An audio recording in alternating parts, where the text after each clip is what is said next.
Alors, l'Automobile Magazine nous parle de la décote des électriques. Alors, je sens qu'il va y avoir du bullshit encore. Je sais pas pourquoi, mais ce site, en général, n'est pas très pro-électrique, et même anti-électrique, je dirais. Il balance pas mal de conneries dessus, hein. Bon, on va quand même lire l'article en entier. Voyons ce qu'ils disent. La France ne veut plus de voitures thermiques. La logique voudrait donc que les ventes de voitures d'occasion, surtout diesel, deviennent chaotiques. La réalité est pourtant opposée. Certes, la crise mondiale des composants électroniques est venue amplifier le phénomène de report du marché du neuf sur celui de l'occasion, mais dans les faits, les Français retardent leurs achats de véhicules propres. La courbe de dépréciation d'une voiture électrique démarre peu ou prou au même niveau que celle d'un diesel. Mais ce qui est impressionnant, c'est la vitesse à laquelle elle chute. Pour l'électrique, on observe une valeur résiduelle en euros qui est largement inférieure à celle du diesel, et qui est inférieure à celle de l'essence. Or, comme nous avons un prix de départ plus élevé, la valeur résiduelle en pourcentage est beaucoup plus basse. Constate Johan Tedz, directeur des opérations d'Autovista, une société spécialisée dans la cotation des véhicules. Des simulateurs en ligne permettent de se faire une idée. Pour une Zoé de 3 ans, donc 2018, ayant parcouru 30 000 km, une Zoé 40, du coup, une société appartenant au groupe Stellantis propose un rachat à 7 553 euros. Bah, et en même temps, alors c'est bien de le préciser du coup, une société appartenant au groupe Stellantis qui rachète une Renault. Ouais, bon, après, il compare avec la Clio, 7 613 euros, tandis que pour une Clio DCI 110, la valeur de rachat grimpe à 10 269 euros. Mais alors, du coup, est-ce que c'est vraiment un argument, ça? Bon, attends, il y a un tableau derrière. Décote moyenne des véhicules par énergie. Alors, tac, tac, tac. Pour les marques généralistes. Alors, prix neuf moyen, 27 176 euros. Alors, 27 000 euros, une électrique, bah, c'est plutôt une Zoé neuve, hein, avec batterie incluse, du coup. Prix de revente moyen, selon eux, 12 000 euros. Quoi? Non, mais non, non, je suis désolé, là, c'est pas si bas que ça, hein, faut arrêter. Les Zoé 40 avec batterie incluse sur le bon coin, t'en as rarement à ce prix-là, hein, surtout avec 30 000 km. Faut arrêter de déconner, là. C'est plutôt encore 14-15, hein, minimum, hein, avec batterie incluse, je précise quand même, hein. C'est rarement à 12 000 euros. Bon, après, si c'est fortement kilométré, oui, peut-être. Mais là, bon, c'est pas précisé d'ailleurs. Donc diesel et essence, ça serait beaucoup moins, du coup, la décote, comme vous pouvez le voir. Pour les marques premium, prix neuf moyen, 37 254 euros. Alors là, on serait presque sur le prix d'une Model 3 de base. Et selon eux, prix de revente moyen, 20 000 euros. Quoi? Vous allez me dire qu'il y a des Model 3 SR+, à 20 000 euros sur le bon coin. Vraiment? Vraiment, là? Mais non, mais c'est fou. Ça arrive, faut arrêter n'importe quoi. Oh. Il y a même pas de Model 3 SR+, à 30 000. Alors à 20 000. Et même les Kona, hein. Les Kona, bon, c'est vrai qu'il y en a autour de 26-27 000 euros. Mais c'est pas 20 000 non plus, quoi, je veux dire. C'est du bullshit total encore, cet article-là. Pareil pour les Niro.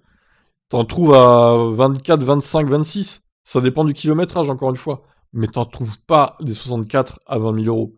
Faut pas rêver. Ou alors ils ont 150 000 kilomètres, quoi. Ah. C'est incroyable de dire autant de conneries, quoi.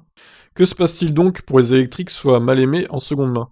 Le marché de l'occasion ne décolle pas parce qu'il est trop cher et que les autonomies sont jugées trop faibles. Alors ça dépend des voitures, encore une fois. Je sais pas ce qu'il raconte ce Johan là, mais bon, faut peut-être pas s'en prendre à Automobile Magazine. Pour le coup, c'est peut-être contre Autovista hein, qu'il faut s'en prendre hein, pour le coup. J'aurais regardé si vraiment les chiffres viennent de ce site ou pas là. Bon, d'accord, il n'y a pas de lien de l'article. Dommage, bon, c'est quand même ballot. Des véhicules électriques d'occasion, il n'y en a pratiquement pas de disponibles. C'est faux. Tous les jeudis, on voit qu'il y en a quand même de disponibles, hein. Il y a plus de 12 000 annonces, donc c'est faux. Fait aussi remarquer Régis Morisson, président de VI Post, la société qui gère les 62 155 autos de la Poste. Selon le raisonnement de ce dernier, une augmentation de la demande sur le marché de l'occasion devrait logiquement mener à une hausse des prix.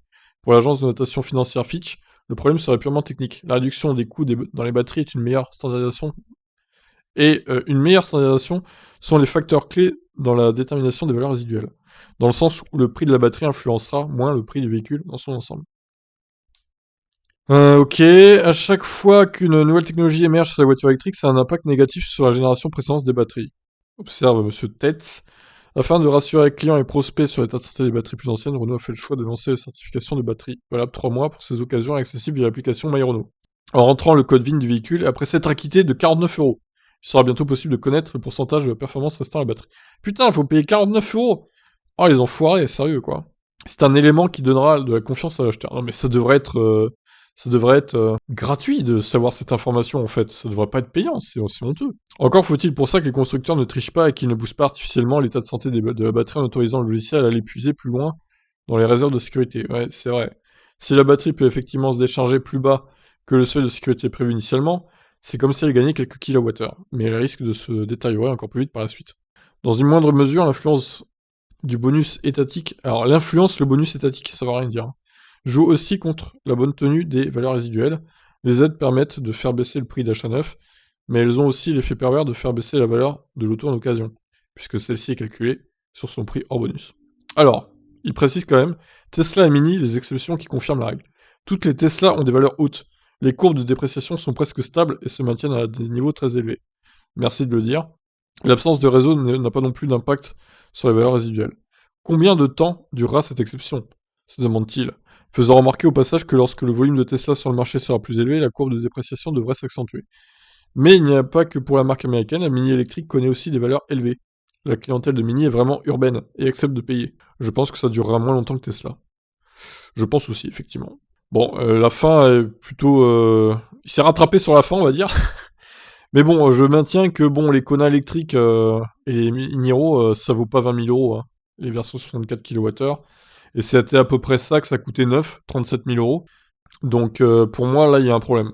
Donc voilà, bah écoutez, je vous laisse me dire ce que vous en pensez de ces chiffres de décote. Est-ce que vous êtes plutôt d'accord avec ou est-ce que c'est trop surestimé, si on peut dire? Bon, je vous laisse me dire en commentaire. Ciao.